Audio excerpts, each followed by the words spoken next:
Hello students, मैं टिंसी गुलाटी आज आपके साथ फिर से remainder theorem class 9 chapter number 2 polynomial. बहुत ही इम्पोर्टेंट है ये रिमाइंडर थ्योरम समझना। ये बहुत ही इजीएस्ट मोड पे मैं आपको आज बता रही हूँ। तो ये एक्चुअली मेन इसका यूजेस एक्सरसाइज 2.3 में हमने करना है। तो इससे पहले होती क्या है रिमाइंडर थ्योरम, उसको हम डिस्कस करते हैं। हमने सबसे पहले ये लिखा है अपने पास, ऑलरेडी हमने लिखा हुआ है, let px be any polynomial of degree greater than और equal to 1 and let a be the real number if px is divided by the linear polynomial x minus a then the remainder is pa। This is the definition of remainder theorem. लेकिन होती कैसे, हमने आपसे बोला था px be any polynomial. Already मैंने अपनी videos में बताया, किसी भी पॉलिनोमियल को हम डिनोट किससे करते हैं, px से। अगर हम वेरिएबल x यूज कर रहे हैं तो हम बोलेंगे px, अगर हम वेरिएबल y यूज कर रहे हैं तो हम बोलेंगे py, अगर हम वेरिएबल कोई भी ले रहे हैं अल्फाबेट तो उस वाला जो भी अल्फाबेट हम यूज कर रहे हैं तो उसका पॉलिनोमियल और px फंक्शन हो जाएगा।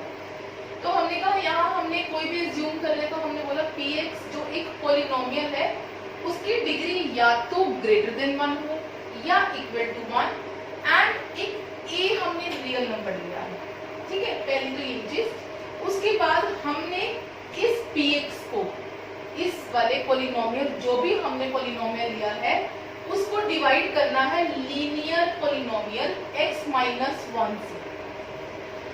मेरी पिछली वाली वीडियोस में मैंने linear polynomial, quadratic and cubic तीनों डिफाइन किए थे, फिर भी एक बार दोबारा डिस्कस कर लेते हैं। लीनियर पॉलिनोमियल वो पॉलिनोमियल होता है जिसमें डिग्री हमेशा 1 होती है, क्वाड्रेटिक जिसमें डिग्री 2 एंड द क्यूबिक जिसमें डिग्री 3।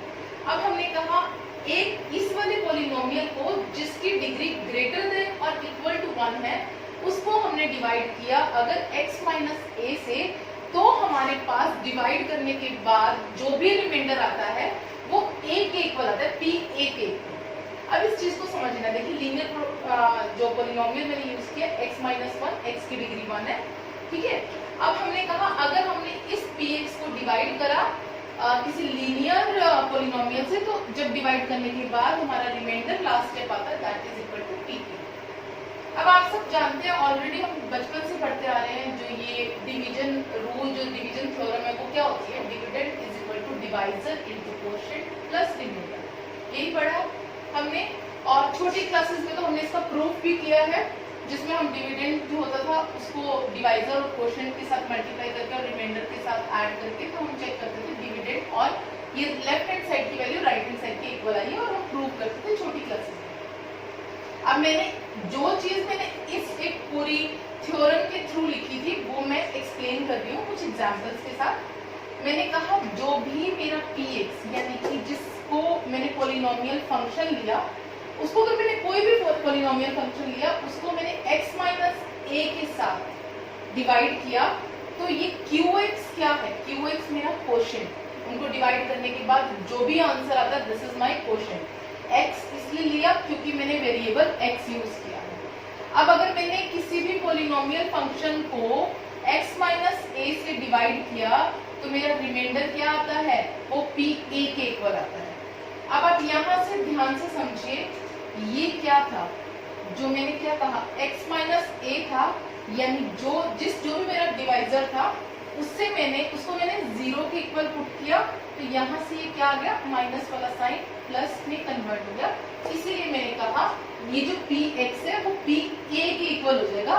यहाँ से जो भी वेरिएबल लिया गया वो a के इक्वल हो जाएगा, मतलब जो भी वैल्यू हम डिफाइन करेंगे। ठीक है, इसको हम कुछ एग्जाम्पल्स के थ्रू हम करने वाले हैं।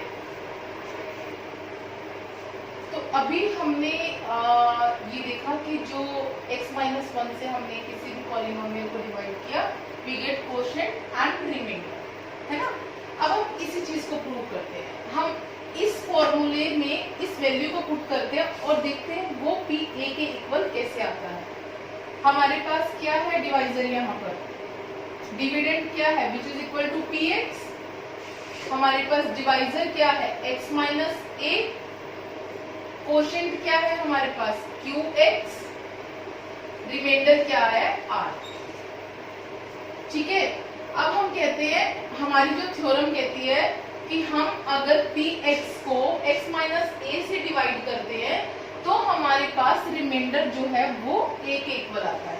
दैट मीन्स अभी हमने जो लास्ट देखा था x माइनस a, जिसको हमने इक्वल टू 0 पुट किया था और x को हमने a निकाला था यहाँ से। तो इसका मतलब है हम इस x की जगह पर a पुट करके देखते हैं क्या हमारा जस्टिफाई हो रहा है। x की जगह हमने a पुट किया, a minus a plus q into a plus r for remainder. ये क्या हो गया 0 plus this is multiply into QA plus R। अब किसी भी नंबर को 0 से मल्टीप्लाई करने का मतलब क्या है 0 plus R which is equal to PA। तो मैंने क्या कहा था PA हमारा क्या हो जाएगा, that will be our remainder. तो ये थ्योरम है हमारी जिसको हमने रिटन फॉर्मेट में एंड प्रूव भी करके देखा कि हमारा जो रिमाइंडर है that will be equal to PA। ठीक है, इस तरीके से आपने इन दोनों चीजों को समझना है। अभी जो हमने रिमाइंडर थ्योरम किया उसको हमने थ्योरम पे समझा और एक एग्जांपल से भी समझते हैं, थोड़ा और हमें क्लियर हो जाएगा। अब देखिए ये क्या दिया गया है मेरे पास, x प्लस 1 हम एक अलजेब्रिक एक्सप्रेशन और पॉलिनोमियल ले रहे हैं जिसको हमने डिवाइड किया, पॉलिनोमियल एक्सप्रेशन px को हमने डिवाइड किया x प्लस 1 से। हम कहते हैं कि जो हमारा रिमाइंडर आएगा वो PA के इक्वल आएगा। रिमाइंडर थ्योरम भी इसमें अप्लाई करेंगे और जो हम लॉन्ग डिवीजन मेथड करते हैं उसको भी करके देखते हैं कि उससे भी कैसे होता है। ठीक है, अगर हम लॉन्ग डिवीजन करके देखते हैं तो हमें ये ध्यान है हम लॉन्ग डिवीजन कैसे करते थे, ऑलरेडी क्लास 8 में किया हुआ हमारा टॉपिक है, ऐसा कुछ नहीं है कि नया टॉपिक है ये। x को 3x स्क्वायर बनाने के लिए मैंने क्या किया 3x से मल्टीप्लाई किया तो मेरे पास आ गया 3x square plus 3x। Subtraction करना है क्योंकि डिवीजन के हर स्टेप में हम सब्ट्रैक्शन करते हैं, ये दोनों कैंसिल हो गए, हमारे पास आया माइनस 2x माइनस 1। राइट, अब आपको x को किस नंबर से मल्टीप्लाई करना होगा, मैंने बोला माइनस 2 से मल्टीप्लाई करती तो मेरे पास सेम माइनस 2x आ गया माइनस 2। ये डिवीजन के स्टेप्स हैं तो सब्ट्रैक्ट यानी कि होंगे तो जो प्लस वाला साइड है वो माइनस में कन्वर्ट हो जाएगा, माइनस वाला प्लस में कन्वर्ट हो जाएगा। अब आप देख रहे हैं एक चीज यहाँ से ये पार्ट मेरे पास क्या आता है क्वोशिएंट, इसका भी एक्सप्लेन वीडियो है मेरे पास जो आपको 2.3 में यूज करते हुए हमें देखेंगे। ये मैंने एक सिंपल सा एक एग्जांपल लिया कि मैंने एक पॉलिनोमियल को दूसरे पॉलिनोमियल से डिवाइड करते हुए आपको दिखाया, ये बहुत सिंपल सा एग्जांपल लिया मैंने भी। ये मैंने क्या कहा था, दिस इज माय px, ठीक है, this is my divisor and this part is my remainder. इसका बहुत ब्रीफ जो हमारा एक्सप्लेनेशन है दूसरी वीडियो में देखेंगे। अब हमने सिर्फ ये देखना है यहाँ पर कि रिमाइंडर थ्योरम यहाँ पर कैसे अप्लाई होती है। हमने आपसे बोला कि जो हमारा px है ना, पहले हम वो डिविडेंड जो हमारी बेसिक डिविडेंड वाला फॉर्मूला था वहां अप्लाई करके देखते हैं। Dividend is equal to quotient into divisor into quotient plus remainder. यहाँ पर हमारे पास डिवाइजर क्या है x प्लस 1, कोशेंट क्या आया 3x माइनस 2 और रिमाइंडर क्या आया हमारे पास ओनली नंबर 1। ठीक है, अब हम मल्टीप्लाई करके देखते हैं दोनों को। हमने सबसे पहले 3x को मल्टीप्लाई किया x से which is equal to 3x square, 3x को 1 से किया which is equal to 3x, minus 2 को x के साथ मल्टीप्लाई किया माइनस 2x, माइनस 2 को 1 के साथ मल्टीप्लाई किया which is equal to minus 2। ठीक है, तो हमने क्या किया 3x square plus x minus 1, क्या ये सेम आ जाता है इस वाले डिविडेंड के इक्वल? बिल्कुल आ जाता है, सेम px आ गया। पहली बात हमारा यहाँ से क्लियर हो जाता है। सेकेंड चीज हमारी जो हमने आपको बोला कि जो हमारा रिमाइंडर थ्योरम को अब हमने यहाँ पर कैसे अप्लाई करना है, ये तो था नॉर्मल डिवीजन।